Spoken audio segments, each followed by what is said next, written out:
You guys excited to be here this morning? Yeah?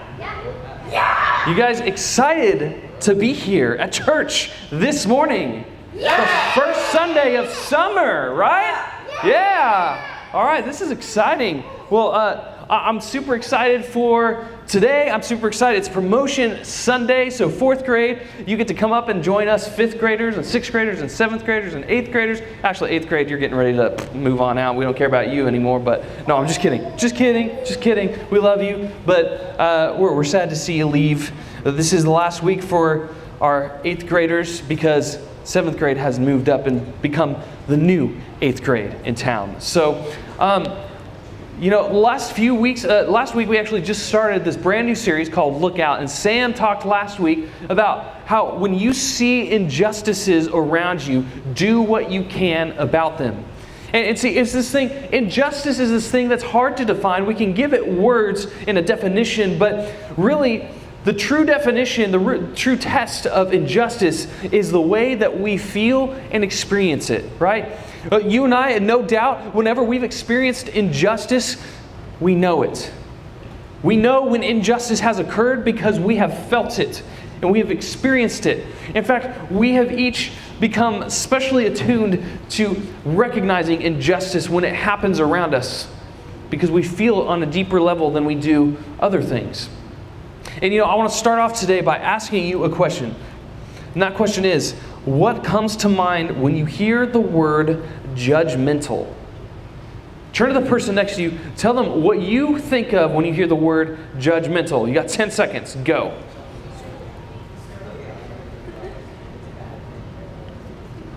So I heard some of you say school. Some of you said some other things.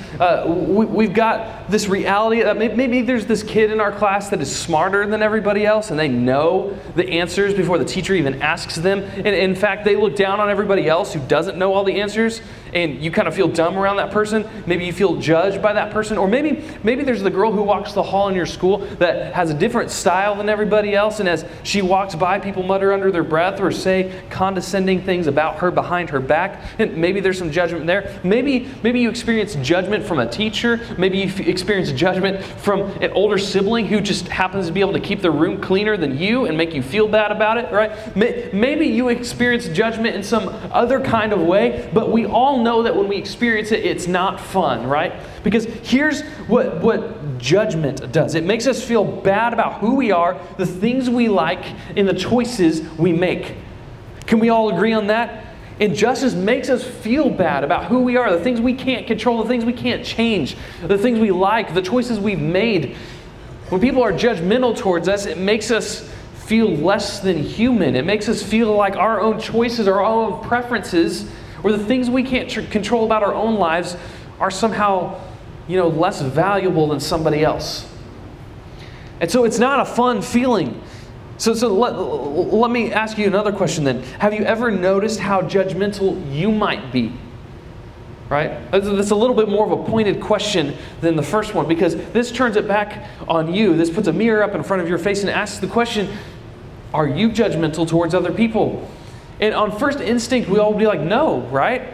But here's the thing about injustice and when it comes to being judged, okay? We notice it much more when we are on the receiving end of judgment than we do when we are on the giving end of judgment. We don't recognize it as much when it's coming from ourselves.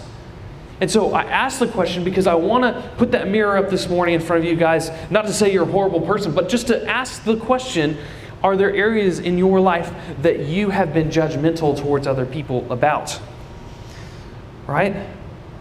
I mean, there's this cool part about what you guys are going through where your brains are developing. There's something called the prefrontal cortex, which is in the front of your brain. If you go home and tell your parents, like, hey, my prefrontal cortex is becoming stronger every day, they're going to go, oh, you're smart using big words now, right? So memorize that if you want to and use that or not. It's not a big deal. But basically what that means is the part of your brain that thinks rationally and has judgment and it can think logically is developing stronger. So what's happening now, as opposed to what's happened earlier in your life, is you're becoming more self-aware and you're able to have the ability to compare yourself to people around you in a way that you haven't been able to before. And here's the thing, this is actually good. It's actually part of God's design that you have started to develop and your brain has started to mature in a way that you are able to practice good or bad judgment. The idea that you actually have to exercise your judgment to look out and see what's not right about the world around you. You have to exercise that part of your brain to recognize the injustice in the world around you. And that's the way that God designed it. So it's good that your brain is at this point that you are able to start comparing a little bit. You're able to see what's right and what's wrong beyond just yourself. And this is great. This is key for your development. This is key for your growth. This is key for your faith. But all good things can turn into negative things. Maybe I should say all, but a lot of good things can become negative things. The problem is when we use that ability to judge other people in a negative way. And like we mentioned earlier, we've all been on the receiving end of that, and it is not fun. When we become judgmental, we're actually causing harm to somebody else. We are actually becoming the cause of injustice in somebody else's life, and that's not a good place to be.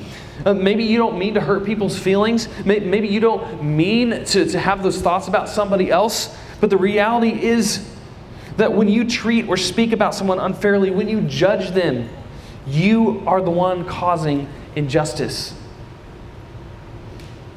When you judge somebody, you are the one causing injustice. So how can we act in the way that Jesus wants us to if we are causing injustice in the world around us?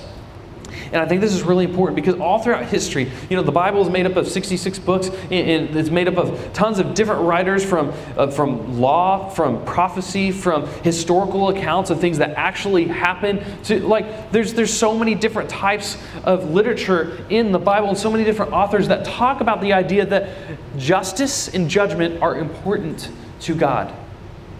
And He's been sharing that with us all throughout history. In fact, when Jesus gets here, He starts to share about why this is such a big deal. And in fact, He gives, we're going to be in the book of Matthew today, and He gives what we've talked about a lot in this room many different times, is the Sermon on the Mount, where He gets up on the mountainside, and for 2 or 3 chapters in the book of Matthew, He's talking and He's sharing things to people that they already knew, don't murder and don't commit adultery, but He's putting a new layer of depth to that and helping people understand it on an even deeper level. He's saying not only should you not kill people, but you should not even have that kind of anger towards someone in your heart, because that's just as bad. And he's taking it a step further than what people had heard. And what you need to understand is the people in His audience were all ranges of kinds of people, but some of the people in His audience were the religious leaders of the law and the Pharisees. And what they did is they followed the law from Leviticus and Numbers and Deuteronomy and the Old Testament. They followed that to the T. And they were blameless according to their actions. But what Jesus is saying is, no, you've got the wrong idea. You're doing this to make yourself look good. He's calling out their motives. He says, no, actually, what's going on in your heart is just as important. If we have a heart full of judgment toward others, injustice is still there. And that's what Jesus is teaching this crowd in this Sermon on the Mount. What's in our hearts matters just as much to God as the actions we do. And here's the thing, we can all want to solve the world's problems. There's things that we can do, big things, small things, but none of us can do anything about the injustice around us until we address what's going on in our own hearts, what's going on inside of us. So how do we do that well? Well, thankfully, Jesus speaks on this issue of judgment and justice in this Sermon on the Mount. And here's what He says in Matthew chapter 7, starting in verse 3. He says, "Why do you look at the speck of sawdust in your brother's eye and pay no attention to the plank in your own eye? How can you say to your brother, 'Let me take that speck out of your eye,' when all the time there is a plank in your own eye? You hypocrite, first take the plank out of your own eye, and then you will see clearly to remove the speck from your brother's eye. So I don't know, how many have you guys been like in a wood shop class, or you've built something with your hands, or you've used a saw, or maybe your dad has helped you with something, like some kind of project. Maybe you were in the Boy Scouts or something and you did stuff. Well, I never did any of that when I was your age, but I own a house now, and I've shared with you a couple times that I've been trying to learn how to do house projects. And in fact, this last week, I spent some time putting up something called shiplap in my bathroom. If you watch HGTV and watch Fixer Upper, Joanna Gaines put shiplap on everything. And so we decided to jump on that train and do that in our bathroom. And this is not shiplap, this is just a piece of wood. But I did collect some sawdust. I was using a lot of saws. I used 3 different kinds of saws this week, and I collected lots of sawdust. This is only a fraction of what was there in my sunroom this week. But have you ever gotten a piece of sawdust in your eye before? Yes. Like, isn't it the worst feeling? Like it's so small and tiny, and you can barely even like see it sometimes, but when it's in your eye, you know it's there. And it can like completely blind you if you're not careful, right? A little piece of sawdust can do a lot of damage pretty quickly if you're not careful. That's why you're supposed to wear eye protection. That's why if you get stuff in your eyes, you're supposed to wash it out, right?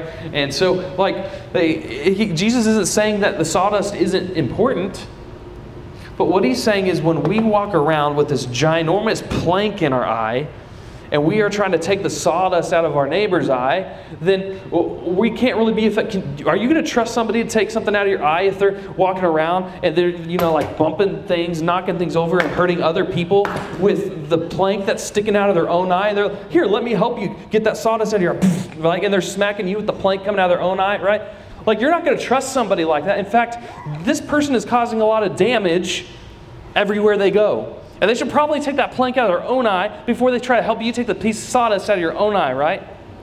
But here's the reality of what Jesus is saying, is that when we walk around, and our culture just kind of prepares us for this so well, unfortunately, with social media and with comments and with Yelp. Probably none of you guys have used Yelp, but like, we have created this culture where we are the critics, we are the experts.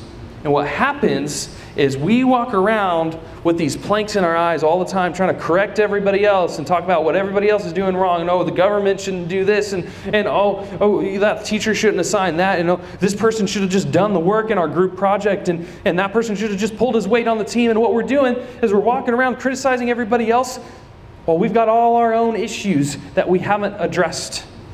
And instead of helping other people, you're actually hurting other people.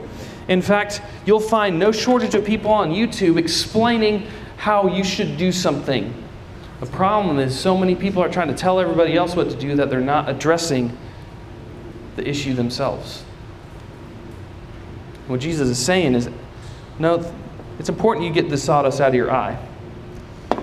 But first you should take the plank out before you help somebody else, because you're actually doing more harm than good. You are causing more injustice by trying to help when you are in no position to do so.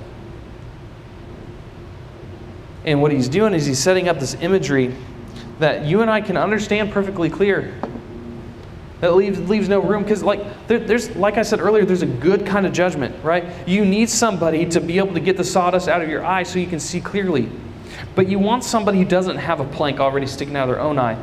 And likewise, you probably shouldn't be trying to help other people and tell other people what to do and give other people your advice until you have actually dealt with the issue in your own heart, in your own life. And you have people in your life who are able to come up to you and say, hey, let me take that plank out of your eye so you can see clearly to do the work that God has for you. So you can show love to other people rather than damaging people with the truth. How often do we walk around with the truth in our back pocket and we're beating people over the head with it and we have no love because we have not addressed it in our own lives? This is what Jesus is talking about. Before you look out for just the injustice around you, you have to look for the injustice inside you, in your own hearts. Before we can do anything about the injustices in the world, we have to stop and look at where we might be contributing to that injustice ourselves. And this is really difficult, because when other people aren't pulling their weight, when other people are doing things that annoy us or bother us, we can jump on that train of being judgmental towards others rather than actually being givers of justice. And how did Jesus give justice? He laid down his life and he showed love. So maybe we should take that cue from him. When you get rid of the plank in your own eye, you'll be able to see clearly enough to look out and truly see the injustices around you. Before you can look out for the injustice around you, you have to look for the injustice inside of you. So if I could just give you a couple takeaways this week to practice this and apply this in your own life, which I hope you do. I hope you don't just come every week and then hear this and we go through a scripture verse and we talk through it and then you talk about it for a couple minutes in group and then you go home and nothing changes. I hope this actually takes root in your life and transforms you into the person that God has designed you to be, so that you can be givers of justice and love in the people around you rather than just somebody beating everybody else over the head with the truth. So as you guys take this out, I want you to here's a couple action steps. I want you to ask God to show you where you might be causing injustice in the world around you. And then you have to ask him to help you deal with it. You got to ask for where you might be judging, where you might have some other stuff in your life you got to deal with, and then you got to ask him to help you deal with it. And the first two things there are pointless unless you apply the third thing, unless you take a step towards change. Because unless you take a step towards change, you're still walking around with a plank in your eye. It requires change. Love requires action. So before you look out for the injustice around you, look for the justice inside you. And as you guys head to small groups, I want you to think of this, just one question as you get ready to go. What's one thing that I tend to judge others about? What's one thing that I tend to judge others about? I want to pray for you guys, and you'll be dismissed to your small groups.